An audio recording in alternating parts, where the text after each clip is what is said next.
Social networking and peer-to-peer networking are technologies that, from a security perspective, can be crippling to an organization. It can be very, very easy to get your private information out.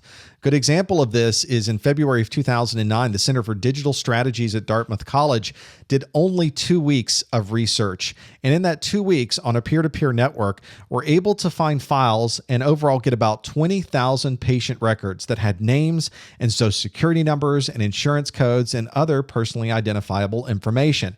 And they had patients that had AIDS, had 201 of the patients had mental diagnoses, 326 names, social security numbers of people were diagnosed with cancer. This is some very, very private information that should have never been made available to anyone. And there it was, something publicly available on a peer-to-peer network, because unfortunately somebody in that organization had installed peer-to-peer software on their computer, not realizing that when you do that, you essentially become a file server. And that peer-to-peer software is very good at finding every type of file on your network, and in many cases, making those files available to the world.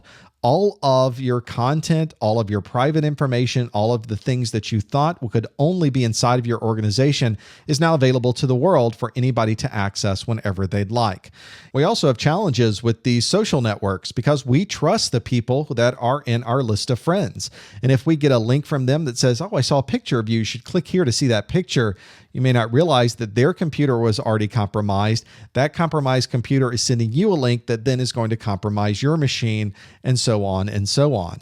So you have to be very careful and make sure your users know that participating in peer-to-peer networking puts the entire organization at risk. And just because you trust somebody on your social networking website doesn't mean you should always trust every link and everything they're going to send to you.